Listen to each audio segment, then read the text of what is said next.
Mahesh. I born in 1979. Maybe I'll be here up to my death, maybe 2030 or 40 if the world exists. I just want to know where I was before 1979, where I'll be after my death. If I have been meant to be here in this world for this certain period, who am I representing? The brother asked the question that he was born in 1979 and today he's in UAE. He wants to know where will he be afterwards. He will be saying most probably be here till 2030 if the world exists. Where will he be after he dies? And who are you representing? Brother, you are representing your own self. If you have not manipulated or done some makeup or trying to hide, if you are your own self, you are representing yourself. Point number one. Where will you be after you die? Depending upon what are you following. If you follow the last and final revelation, the glorious Quran, after you die, you will be in heaven. If you go against the laws of the Creator, against the last and final revelation, the Quran, then after you die, you will be in hell. So I don't know if you accept the commandments of Almighty God today, what you did between 1979 and till the 14th of April 2012, all will be forgiven. All forgiven, zero will be forgiven. So in the past, whatever you have done in the past will be forgiven because our beloved Prophet Muhammad said, the moment a person accepts Islam, all his previous sins are washed away. So depending upon whether you follow the laws of the Creator, where will you be, I can tell you. But you don't know when will you die. If you say, if that is the case, you know what I'll do? Maybe I'll live till 2030, so I'll accept Islam in 2029. Brother, you don't know, even I don't know, how long will you live? And you rightly said, if the world exists. I don't know till how long will the world exist. Allah says in the Quran in Surah Luqman, chapter number 31, verse number 34, no one besides Allah knows the hour, when will the earth end. We don't know. Whether it'll stay for a few years, for a few decades, we don't know. How long will you live and I live, I don't know. So the best is the moment you come to know the truth, accept it. All the past sins will be forgiven, then you try and practice and follow as much as you can. So where will you be after you die depends upon you. I can only guide you. Allah says in the Quran in Surah Ghashiyah, chapter number 88, verse number 21-22, Allah says, فَذَكِّرْ إِنَّمَا أَنْتَ مُذَكِّرْ.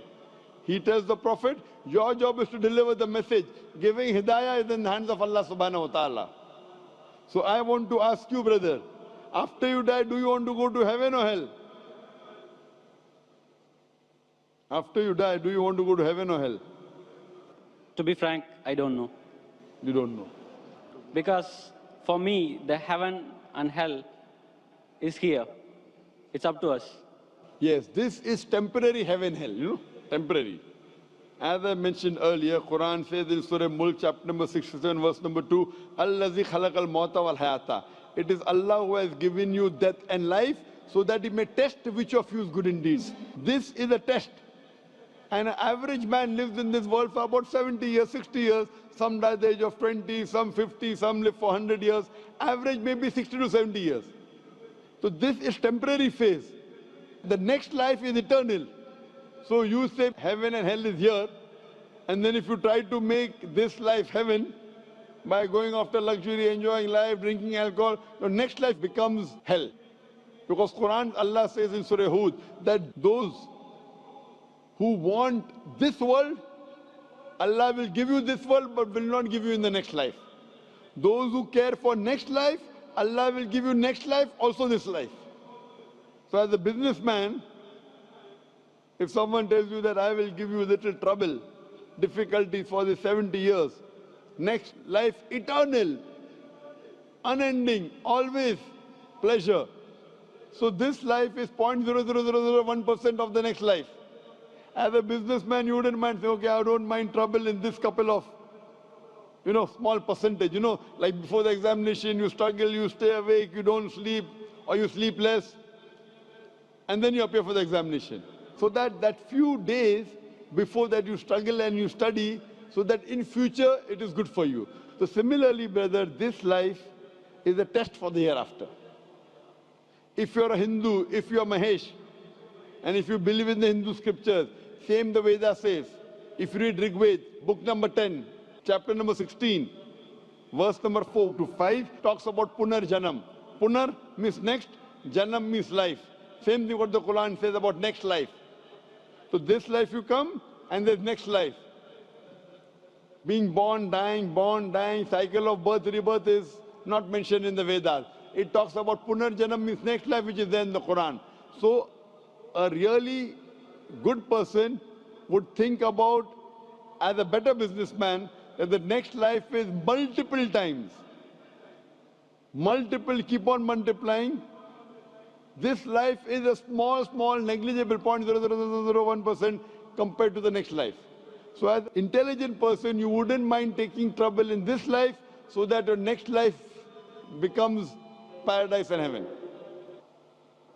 So, brother, would you like in the next life to go to heaven or hell?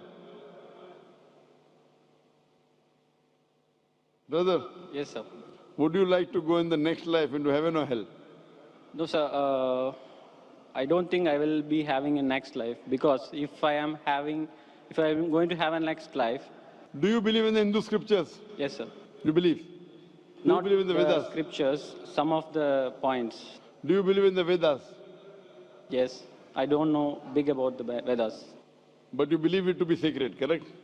Sorry? Do you believe it to be from God? No, I feel I am God. You are God. All are God. That's what Hinduism says. Aham Brahmasmi. What is the definition of God?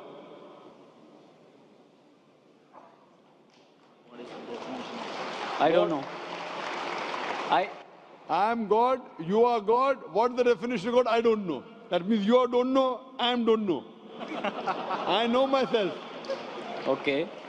You say you are God, I am God. We all are part of God. I am asking you what is the definition of God, and you say I don't know. Are you talking English or what? I'm talking English. What is the definition of God? I cannot define, sir. Just I can feel. So without defining, you're saying you are God and I am God? But I can realize, sir. God is everywhere in all of us. What is the definition of God? Then I will say whether God is everywhere, you are God or not. First, give me the definition of God. If your definition of God is only wrong, I said, this is not God what I'm talking about. What is the definition of God? I don't know to define, sir, exactly in words. So that means you do not believe. I'm not talking about the God which you're talking about. So you should ask me what is the definition and I'll tell you. Yes, sir. Can you explain me? If you don't know what you should do, you should ask or not? Yes. So ask me, I will tell you.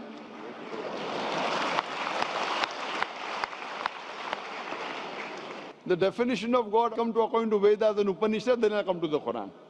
If you read the Upanishad, Chandogya Upanishad, chapter number 6, section number 2, verse number 1, Ekam Evidityam. God is only one without a second. It's mentioned in Shveta Upanishad, chapter number 6, verse number 9.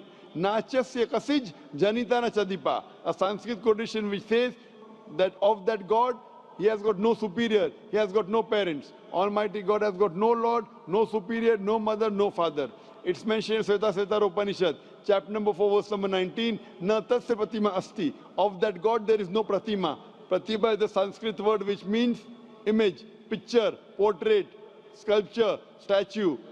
Na tasya pratima asti. Of that God there is no image, no picture, no portrait, no painting, no photograph, no idol, no statue, no sculpture. Same thing is repeated in Yajurved, chapter number 32, verse number 3. Na tasya pratima asti. Of that God there is no image, there is no picture, there is no portrait, there is no photograph, no sculpture. Furthermore, it says in the Brahma Sutra of Hinduism, Ekam Braham Devatya Naste, Nina Naste Kinchan. There is only one God, not a second one, not at all, not at all, not in the least bit. So based on this definition, God is one, there's nothing like him. And the Quran further says in Surah Ikhlas, chapter number 112, verse number 1 to 4, the definition of God is, Qul huwallahu ahad. Says Allah one and only.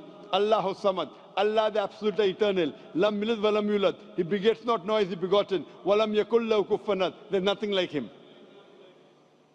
Qul huwallahu ahad. Says Allah one and only. Are you the only human being? Am I the only human being? Yes or no? Yes or no? I'm a human being. Are you the only human being? Only one? No. I'm one of the. Qul huwallahu ahad. Say He is Allah one and only. Allahu samad, the absolute and eternal. Are you absolute and eternal? Are you absolute and eternal? No. So how can you be God? I am not absolute and eternal. How can I be God? Lam yalid wa lam yulad. He begets not, nor is he begotten. Are you begotten? Were you born? Were you born or not? Yeah. So how can you be God? Even I was born. How can I be God? Do you beget? I have begotten. I have got children. Do you have children? Yes. How can you be God? Walam yakul lahu kufuwan ahad. There's nothing like him. What I'm saying That is, means your definition of God, forget what you say about God. I'm talking about my definition of God. Forget what you say about God now. Keep it. That may be God with a small g. I'm not talking about God with a small g, what you're talking about. I'm talking about God with a capital G. He's only one. He's all powerful. He's absolute. He begets not, nor is he begotten. There's nothing unto like him. Based on this definition, can you call yourself God? Can I call myself God? if you wish, you can. I asked you the question, are you born? You're saying yes. If you wish, then you'll be called a lunatic. No, sir. What I'm feeling is, What I am a I'm telling- part of the God. You were saying the only one God, no? I feel I am the part of it. The big one. We all are part of it. Maybe we got detached, as like this world got that is detached your from the sun. definition of God. That's not the definition of God of Vedas. It's not the definition of God of Quran. So therefore I say this God is a different God. I'm not talking about the God that you believe in. I'm talking about the God which I believe in. He's one. He's not part of everything. Your God, forget about it. Keep it at the side now. Fine? The God, what you're talking, keep it at the side. I'm talking about the definition of my God. You understand? He is only one. He's all powerful. Are you all powerful? Are you all powerful? Not all powerful. So you are not the God I'm talking about. What God you're talking about, keep that God aside. Okay. Okay?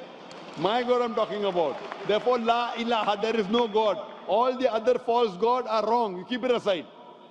I'm talking about the correct definition. Someone is talking about 2 plus 2 is equal to 5. That equation, keep it at the side. The God that I'm talking about, the entity I'm talking about, He is one. He is all powerful. He is absolute. He begets not, nor is he begotten. He is not born. He does not give birth to anyone. And there's nothing like him. He's only one. Do you believe in such a God?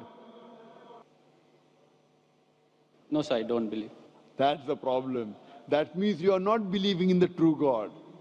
My request to you is, you read your Hindu scriptures, all the quotation I gave, go and read the translation No, of the sir, Quran, I am- try and find out the true God, not these fake gods. I am God, you are God. I don't consider myself God. You are calling me God, so I'll say yes, I'm God. I'm not a fool to accept you that I'm God. You want to go to hell, go. I don't want you to take me to hell. I'm going to go to heaven. I want to take you to heaven. But to take you to heaven, if I agree with you that you're God and I'm God, we both will go to hell.